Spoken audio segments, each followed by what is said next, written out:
Hello? Hello? Yeah. So you can use this now. They said they scheduled the recording actually. So I don't think we can record it. I mean, I can do both. I mean, just in case this one doesn't work. But she said I scheduled the audio podcast, and then she said I scheduled for both screencast and audio recording.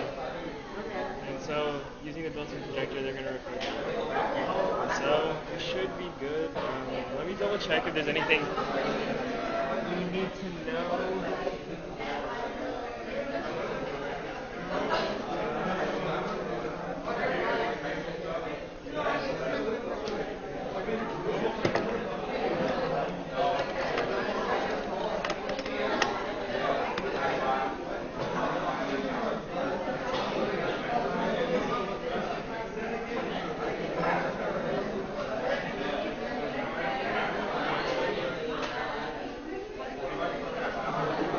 Yeah.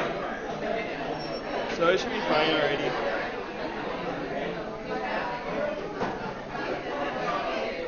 Yeah, as long as that's on, and then you can talk through there. Flip it on.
Okay. Sorry.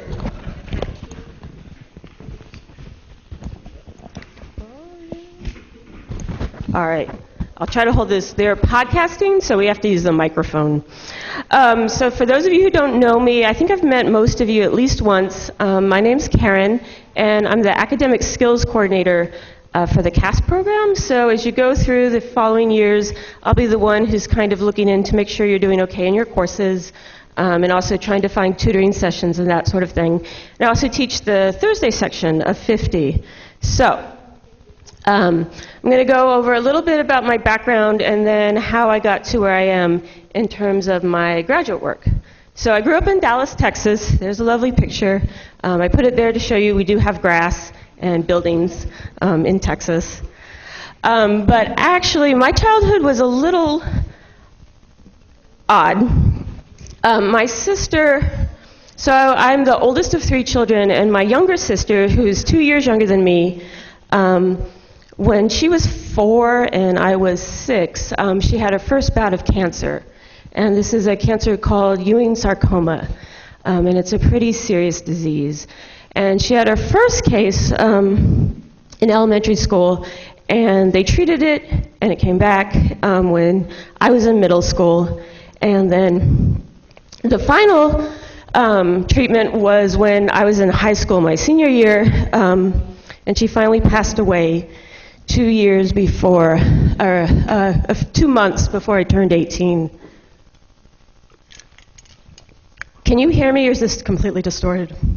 You can hear? Okay.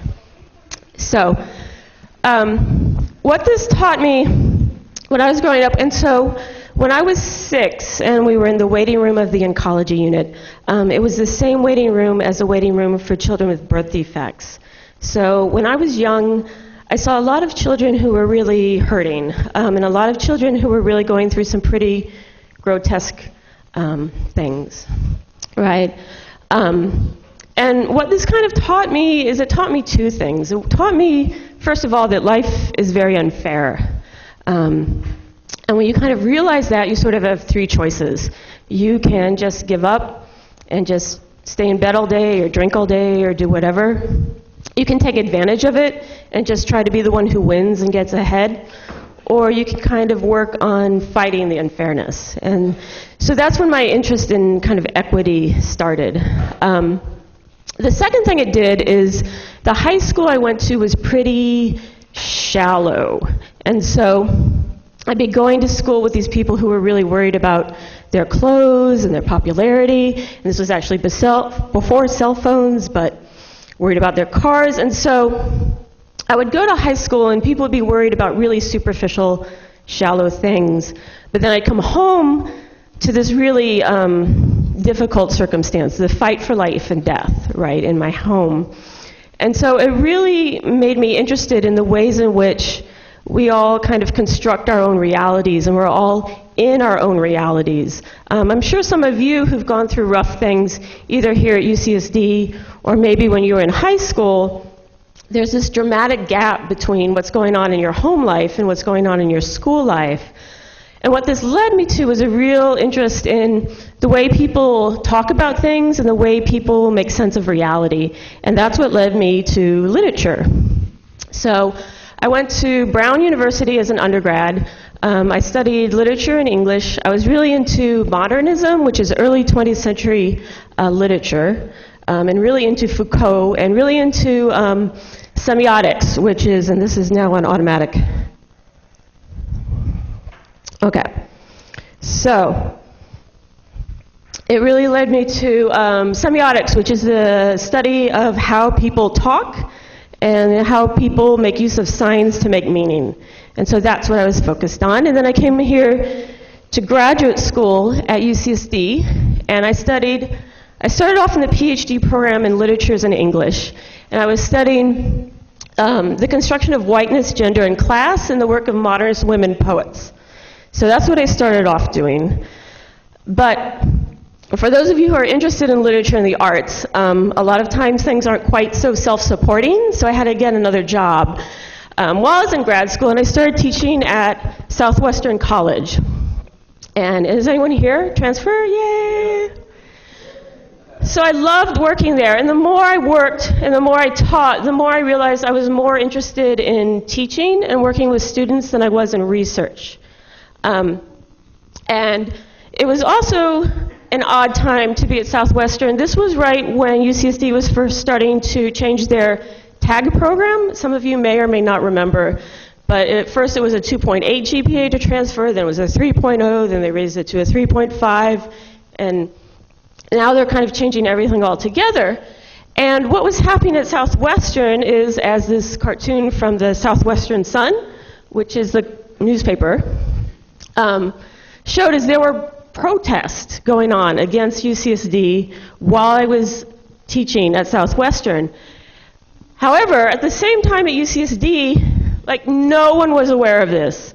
So you actually had one group of people protesting another group of people, and that other group of people just not being at all aware. It wasn't talked about in The Guardian.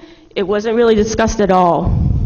So this led me to start to be more interested in higher education and how we think about higher education. So I wound up switching from the PhD program to an EDD program. And this is a doctorate in education. And so the difference between a PhD and an EDD is an EDD is more about practice rather than research. So you research how to implement certain policies. And so now I'm studying. Dr. Francis Contreras in the Education Studies Department is my chair, and I'm studying the perception of transfer in the receiving institution, so that's the four-year institution. Most research that's done on transfer and low transfer rates either looks at the transfer students themselves or the sending institution, so the community college. But there's very little research on the four-year institution.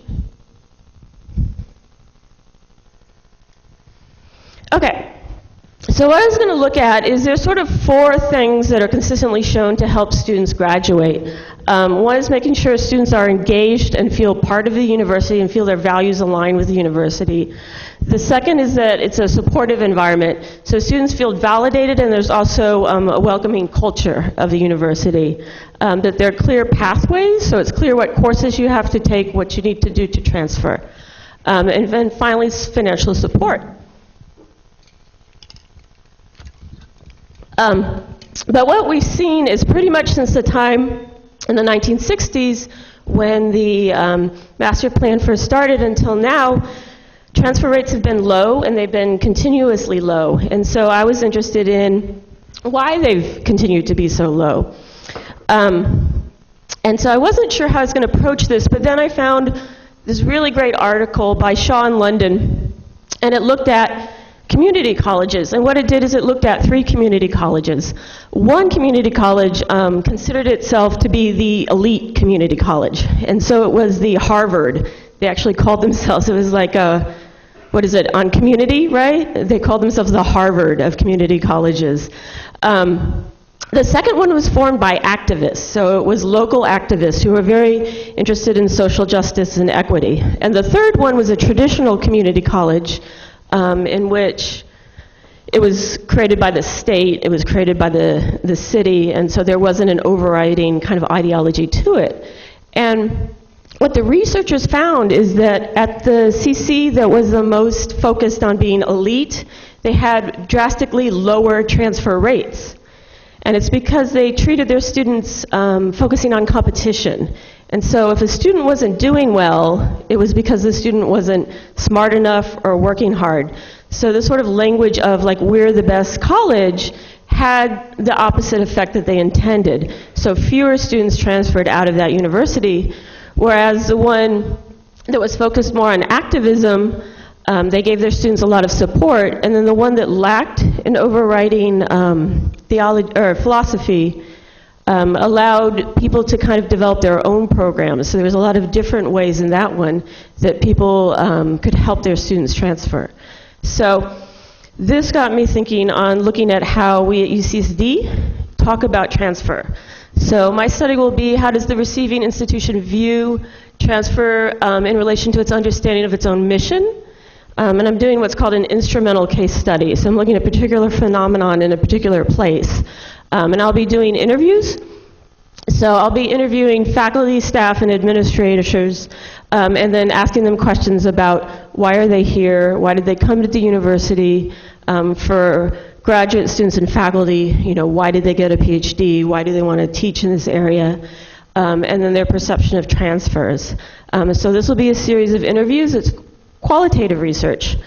So I'll be looking at a pretty small sample size. That is one difference between an EDD and a PhD. I'd have a much larger sample size if I was in a PhD program. But I'll be doing interviews, and then I'll be seeing if there's any patterns in those interviews. So if there's an overall coherent vision of the university, or if everyone's looking at it differently, and also if there's an overall coherent vision of how we look at students and how we look at transfer students. So that is the basics of what I have. And I think, are there any quick questions, or we'll take questions at the end, but if anyone has just a quick one, I can answer. Okay, who's going next? Jason. Oh, yeah.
Good evening.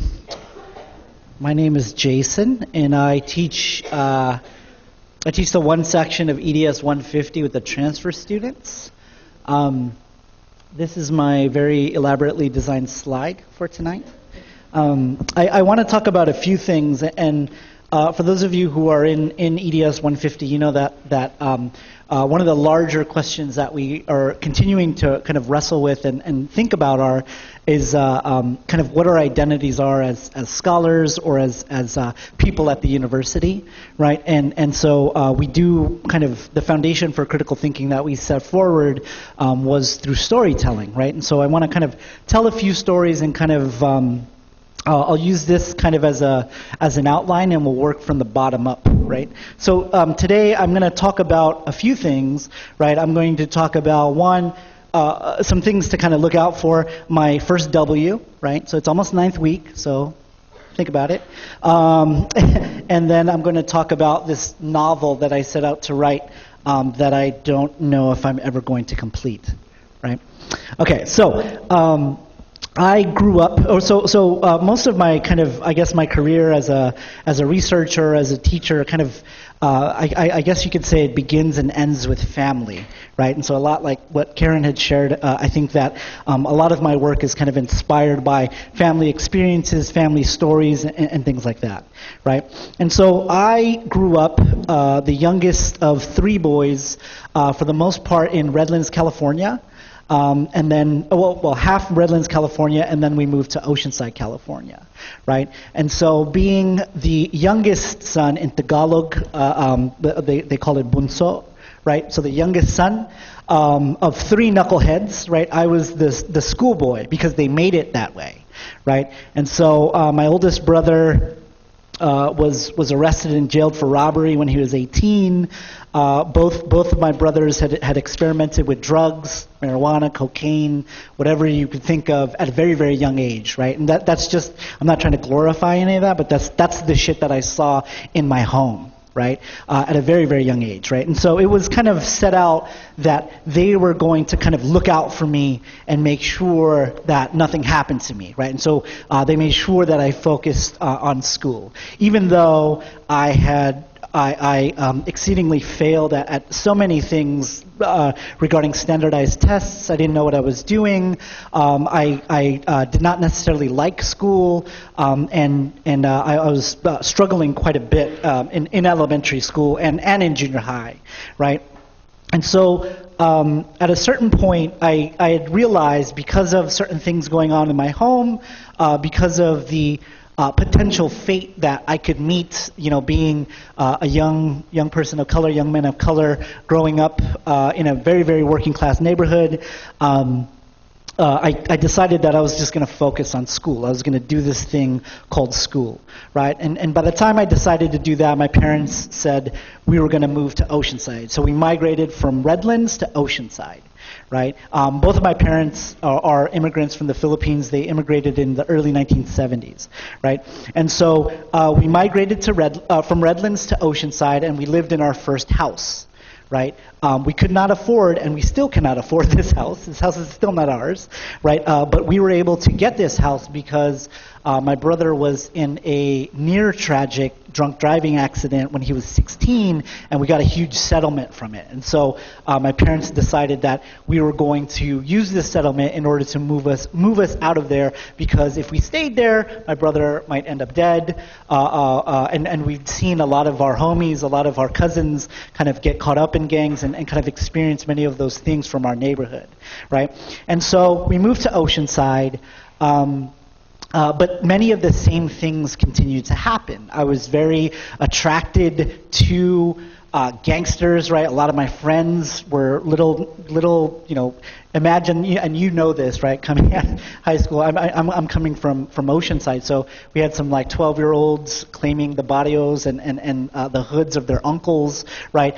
We had kind of these various kind of ways of, these are the things that we could aspire to, right? And it scared me quite a bit, right? So in the 8th grade, not quite a friend, but an acquaintance of mine named Katrina Cabal was killed by her girlfriend's, her sister's boyfriend, right? And he was just kind of playing with a gun, and then he accidentally shot her, and then she died, which completely traumatized me, right, and scared me. I didn't know what to do, and so again, I turned to school and tried to focus on school, right? Well, throughout high school, I think some of the various things, I still hung out with certain crowds, and much of the kind of the roadmap for going to college was not there for me, right? So I come from a huge family of cousins. Maybe less than half of us graduated high school. Even less than that got college degrees, right? So there was no template for me to go to college. But at some point, I turned it up. I decided to kind of just be not necessarily a loner, but I decided to focus on school. And I was like, I'm going to be a math teacher, right? And so I decided to come to UCSD. I was fortunate to come to UCSD on hella loans. I have hella loans, right? So I came to UCSD. I majored in math, and then by my second year, I dropped my first upper division math class and got my first W. Right? This is not to discourage any of you who are math majors, right? It's Math 109, mathematical reasoning, right? The reason why equations are the way they are, right? And so I fell back to a major for which I was already taking classes. I was at Muir. I fell back to political science. And I was like, okay, political science. I didn't know why, because much of my education, I would say, when being at UCSD, was working as a student activist, I guess you could say, in different organizations, right? The Student Affirmative Action Committee, Kaibigang Pilipino, and Kamalayan Collective, which are two Filipino organizations, right, here on campus, and then subsequently becoming an intern at the Cross Cultural Center. Right?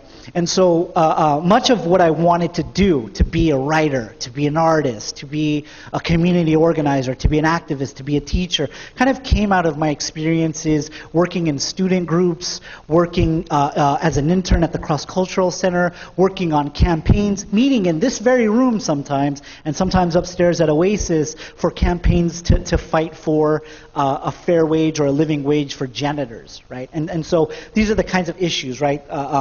going up and down California fighting for ethnic studies and Filipino-American studies, right? Going up and down California, protesting the opening of the bases in the Philippines post 9/11, right? These are kinds of things that were kind of pushing me in my education, right? So in 2003, and I'm just going to date that. So 2003, I graduated with a BA in political science, had no idea why, right? And that's for real, right? I kind of just had the degree, and I knew I wanted to work with youth. And I was like, I'm going to work with youth. Awesome. So I got this job with the San Diego State Foundation, right? And I worked for a program called the San Diego Choice Program. And so what I did was I would drive to the homes. And so the San Diego Choice Program basically serviced youth who were in the probation system, right? And so I would travel to the homes of these youth who were either on probation. They were on probation for a number of reasons: for truancy, right? For fighting, for drugs, for shoplifting, right? Or any kind of reason that any of them can get caught up, right? And they were predominantly, right? Black and Latino youth, right? In the North County area.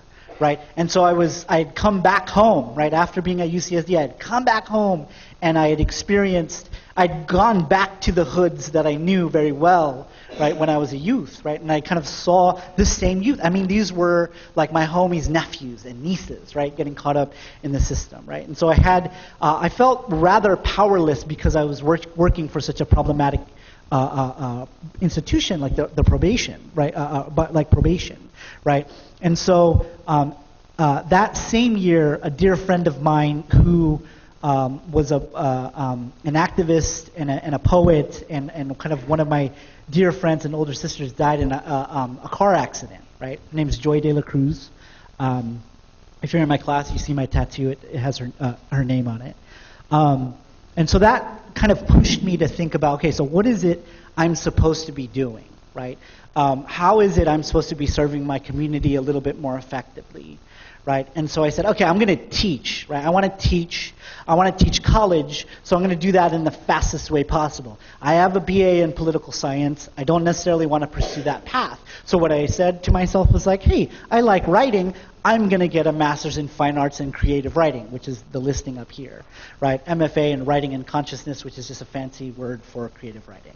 Right, so I got an MFA in creative writing at the New College of California, which was a small liberal arts institution, a very Marxist institution, activist college, right, that no longer exists, right? So I spent hella money for a degree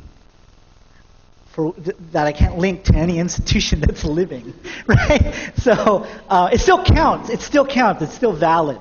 Right? So I spent 2 years learning about writing, but I knew I was on the fast track to teaching. Right? After my first year, I decided to go to the Philippines to formally learn Tagalog. When I went to the Philippines, what I learned was the reality of folks' lives, the stuff that I had read and studied about, the stuff that I was chanting about, right? The stuff fighting for justice for families living in abject poverty in the quote-unquote third world, right? Studying the different kind of movements that were trying to better the conditions of these folks, right? And I saw that not simply by going to the Philippines, but by living with my family, right? Living with my mom's family who had been there for such, who had continued to be there. My mom is the only one on her side to immigrate to the U.S., right? And so I learned Tagalog. I studied with a lot of different kind of professors and activists and things like that. I came back, got my MFA in Writing and Consciousness, and then immediately I started teaching English composition. Right? So I taught English composition, and I have taught English composition since 2006. Right? St. Mary's College of California, which is in Moraga, California, in the Bay Area, the East Bay. Right? I came down. I've been teaching at Miramar College, which is right here. Right? The Art Institute, which is a corporate monster. Right? That takes people's money. Right? The University of San Diego, which is a private Catholic school. I teach English there and ethnic studies. Right? Currently, I teach at Miracosta College, back in my hood, back in the hometown, in Oceanside, California, and I also teach at the New School for Architecture and Design, right? And so I knew that I wanted to teach, right? And so I continued to teach, but along the way, what I decided to do was I wanted to write a novel, and I was trying to write a novel about my mother's story. I'm going to fast forward so we can end here, but I feel like I'm just skimming the surface, right?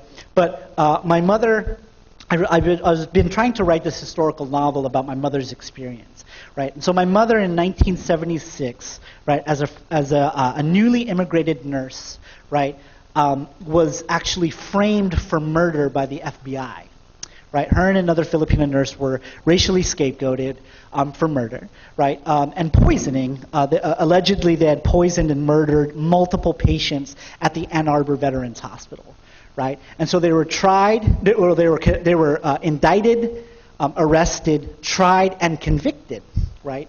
And so my mother spent, and this is all before I was born, so my mother spent maybe like a month and a half in prison before they were granted an appeal and they were released, right? And so the story had always kind of haunted my family in a lot of ways. I mean, I was born on 8 Mile Road in Detroit, right? But when we were very young, we moved to Las Vegas, then we moved to Redlands, right? And so I'd always kind of had these questions and these critiques and these suspicions of any American institution.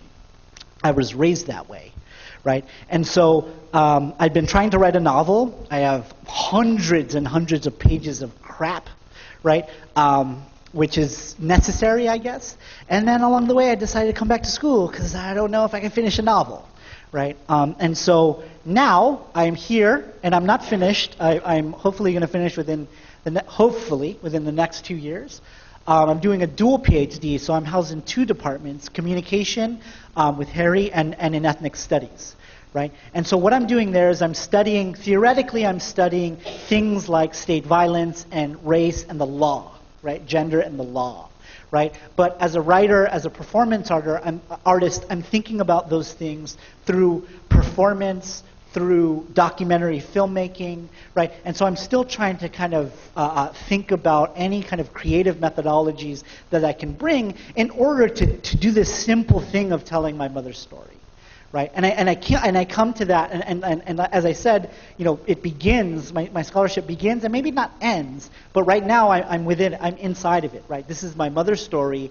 I'm very protective of it, but I'm also going through a lot of struggles, kind of trying to resurrect this from my mom's, right? But also thinking about how that experience in 1976 affected how she raised us, right? Affected how the very circumstances or the conditions or the outcomes of my cousins or both of my older brothers and other family members, right? And so I'm really trying to kind of bring in and keep the personal there, right? And this is why those of you who are taking ES 150 with me, you know that I'm very much about thinking about the personal story and how that informs how we understand the larger picture, right? And so again, I'm teaching EDS 150, and I'm going to be teaching an HDP class, 171 I think it is, Diversity in Higher Ed, next quarter. I don't know if it's in the books yet, but it should be in the books,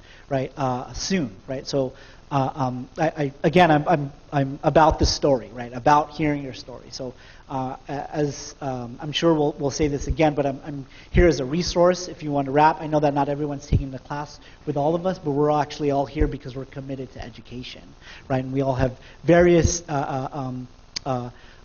backgrounds, but I think we're all kind of here under similar purposes, right? So, thank you.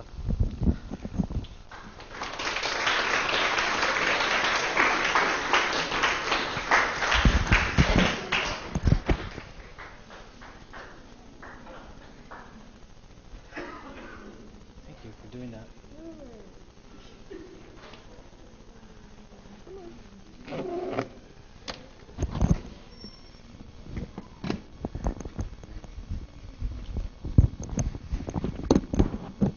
You all hear me okay?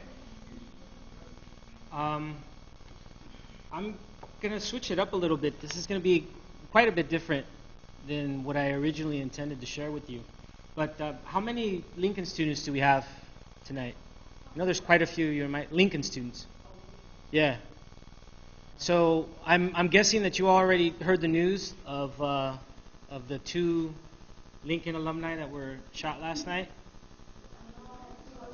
It was Alex Velarde, class of 2011, and Arlene Velarde, the brother and sister. Arlene Velarde from class of 2013. You heard it? So, and that kind of brought it home because, I taught 12 years in San Diego Unified. I taught at San Diego High. I taught at the old Lincoln before they rebuilt it. Ochoa's one of my better friends, him and Gomez, and at Lincoln. I taught at Sioux High and different places in San Diego County. And Alex, in particular, he was actually, I worked with a Saturday school, so Alex was one of my students too in that Saturday school. And so, rest in peace for him and his sister. Last night, they were both shot in southeast San Diego, in the Mountain View area, where they live. And so that really kind of convinced me that it would be important for me to bring that to your attention. And the reason it has more of an impact to this class is because more than half of you either know that neighborhood or are Lincoln graduates or Gompers graduates or Preuss graduates that were bused up here. And the rest of it, that's our neighborhood. That's my neighborhood too.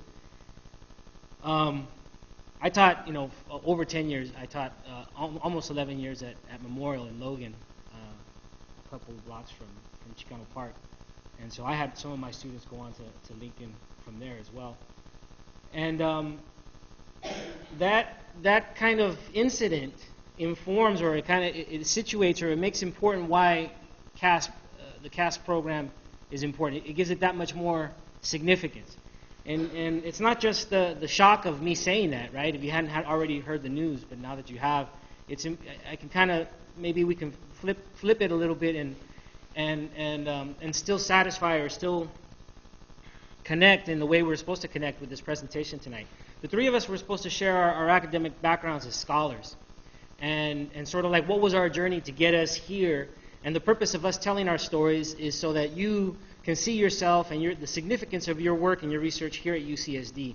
Well, I think that incident last night and the loss of life in what is really our community, and if you're not local, I think most of you, maybe like 70% of you are local, and most of you come from similar backgrounds. If you're not from San Diego, you're from other parts of California. I think that's part of the rules of CASP. Then you can sense what it means that it's just as likely, and this is a bad thing, right? This is a terrible thing. It's just as likely for that story to be told of that shooting last night than it is just as likely or just as rare for us to be here at UCSD. You understand what I'm saying? In other words, that's a story we hear all the time, and this is a story we don't hear enough. And that's a problem, and it also adds to the significance of why we're here. I come from, when I was invited by Belinda to be a CASP instructor, I was really excited. I taught for so many years in San Diego Unified, and I'd always see myself in my students, and I was one of the few teachers, and that's not to say that all of the teachers felt the same way, but a lot of my colleagues in Logan and the different high schools of San Diego Unified were afraid of their students. They had less in common with the students than they did with the other teachers, other colleagues. And I had always had more in common. It was a rare thing. I always had more in common with my students than I did with my teaching colleagues. And so this is the first time in my experience. I've been at UCSD, so you can see going back to 1990. I actually have more in common with you all. This is the first opportunity I've had to teach a class where I have more in common with my students than I do with anything else having to do with UCSD, and it's been a real joy. 20 years ago, I was an undergraduate here, and I felt, at first I just came because I was happy I was going to be able to get a good job, and hopefully be able to make a lot of money. I found my consciousness, I found my awareness as a student on this campus, and for that I'm always going to be grateful. I always had some kind of a background I come from a union family, and my father was a union organizer. But when I got here, I became very political myself. And then I realized that me being here, it was sort of like a responsibility that I had to make conditions in my community, from the community that I had left, and I had moved to La Jolla, make it a better place while I was here and when I went back to visit, and now that much later when I've graduated. So that's like an extra weight.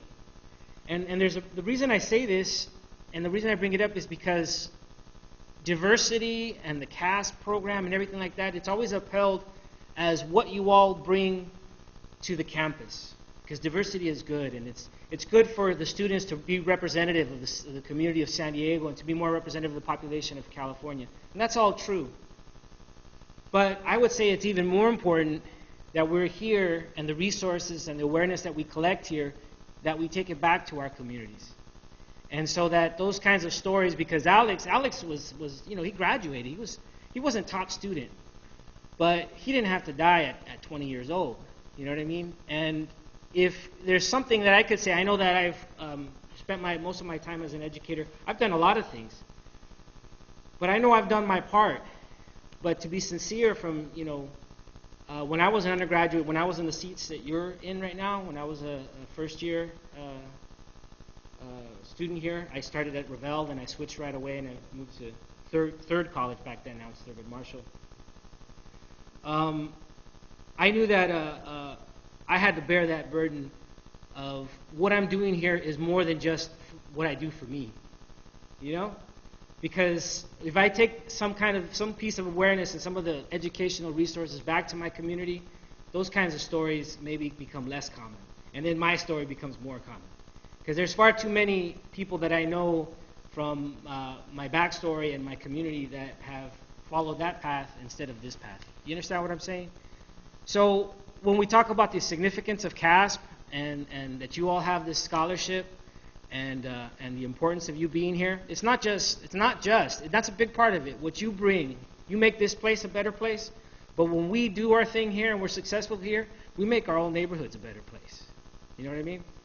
And I think just, to honor the memory of Alex and his sister Arlene,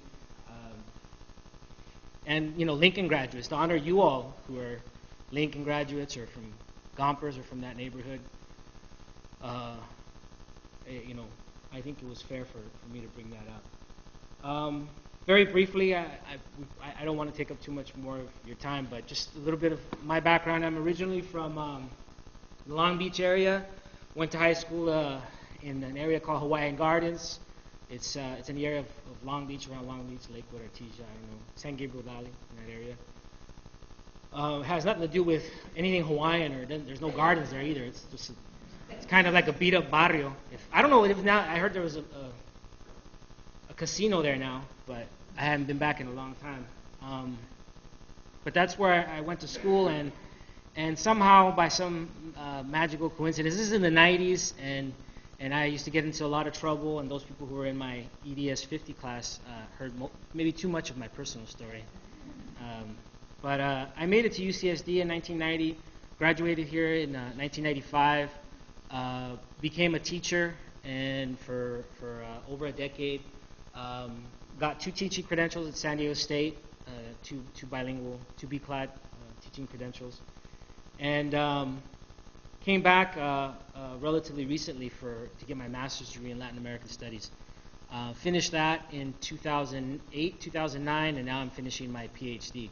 So I've pretty much been in school for forever. But that's not really what defines me. What defines me, I think, is the story, the first part of my presentation tonight. I've never lost contact or connection with my community. Since I got to San Diego, I've been part of running this Saturday school for barrio kids.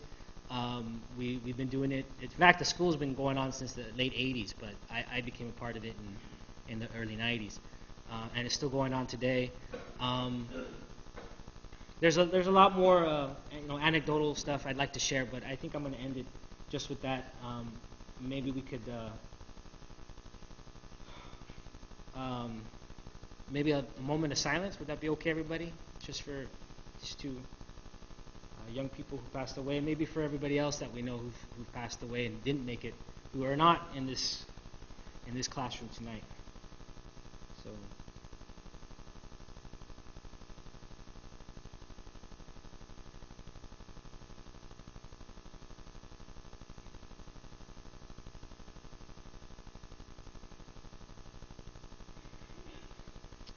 Alex Velarde, presente. Y'all are supposed to respond, presente. Thank you. So I think we're going to have some questions and answers for the last 10 minutes. Anybody have any questions? Can I turn that off?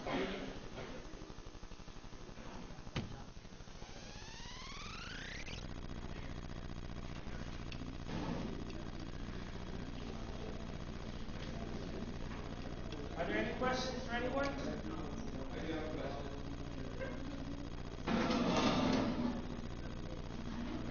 How is it like going through a PhD program? I know that programs vary between the majors and like the departments, but as your guys' experience, how was it financially as well as actually being inside the program? I think, is there anyone in particular you want to answer, or just any of us? Or all three? All three of us. You guys.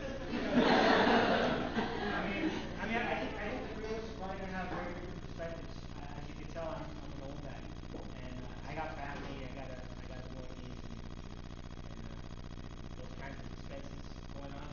So coming back to, I had tenure position at San Diego Unified. I was already a lecture teacher, so I gave up a relatively decent job to come back to school.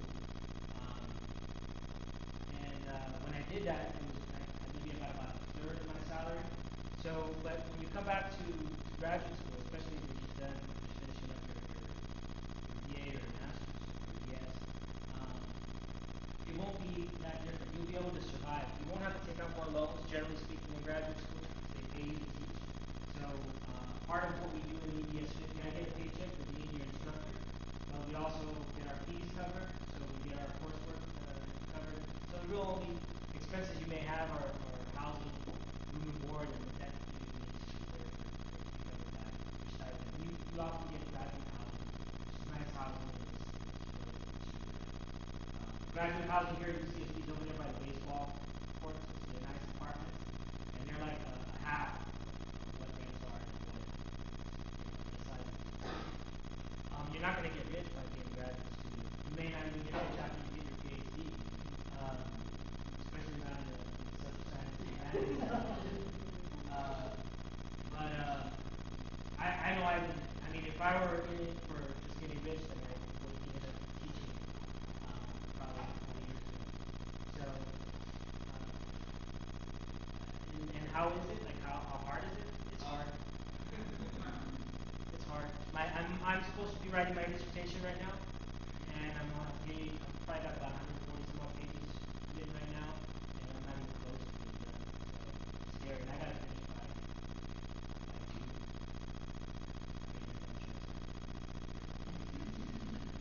So if you all worry about like your writing program, oh my god, I gotta write a 3 to 5 page whatever.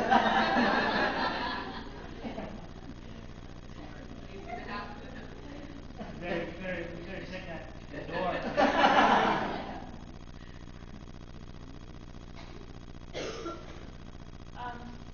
So I went into grad school right out of undergrad.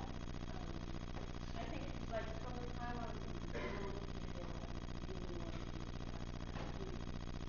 The one thing I would say is I think I should have taken some time off. So all that time I spent was in literature. I had accepted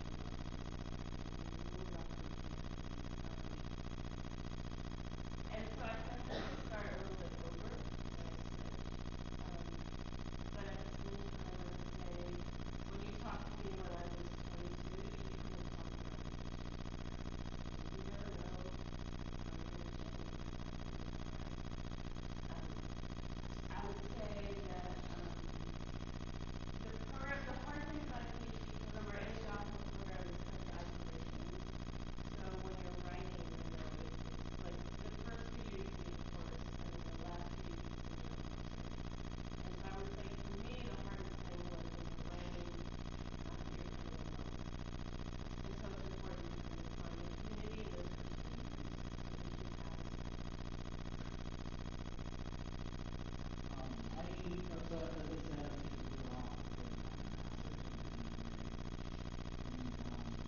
I'm glad that I did go back to PhD right after and teaching and doing things like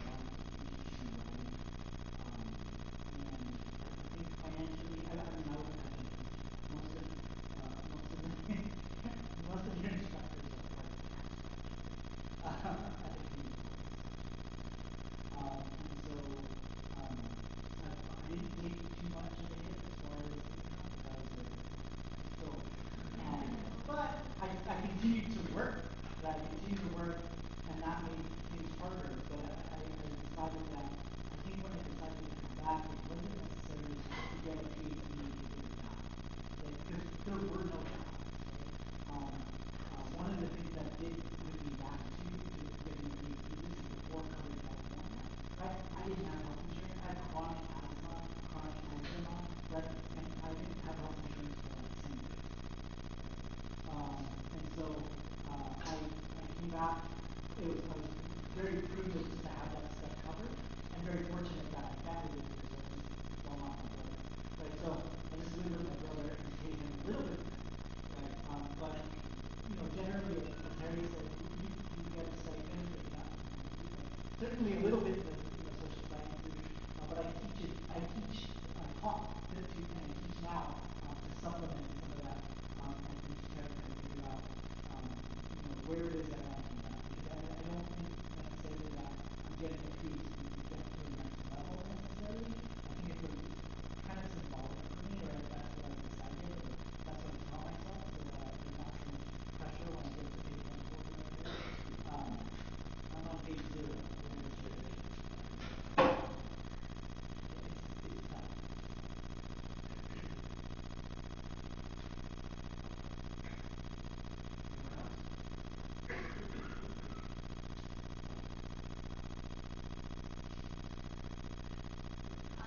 What is some advice you give us as first years for your first year?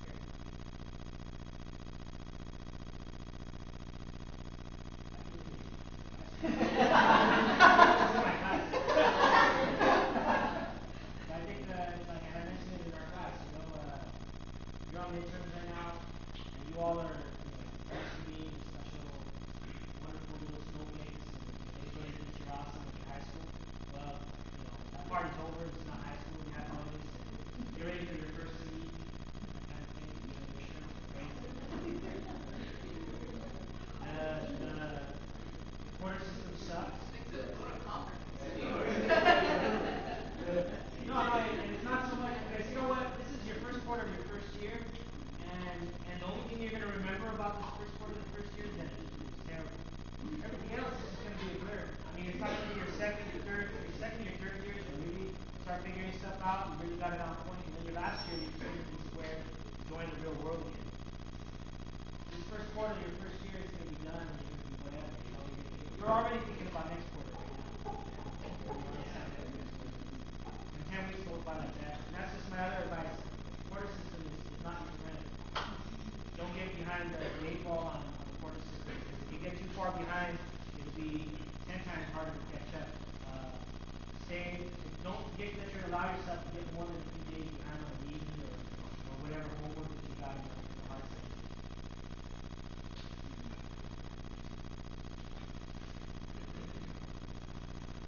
I had a cohort of 7 homies who were all majors in political science, just because that's what was outside of English.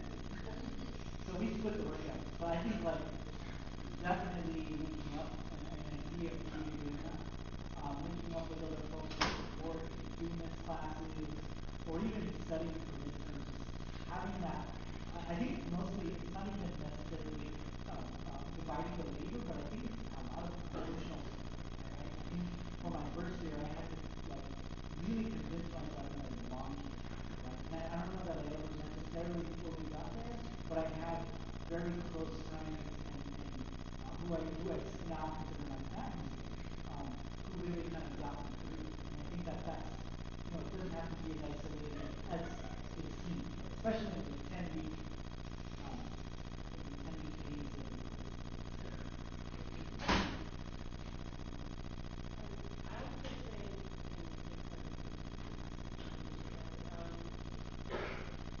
I think that having a network is very important. Being able to large the people are going to the community colleges and all that kind of thing. And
So if you're going to show up,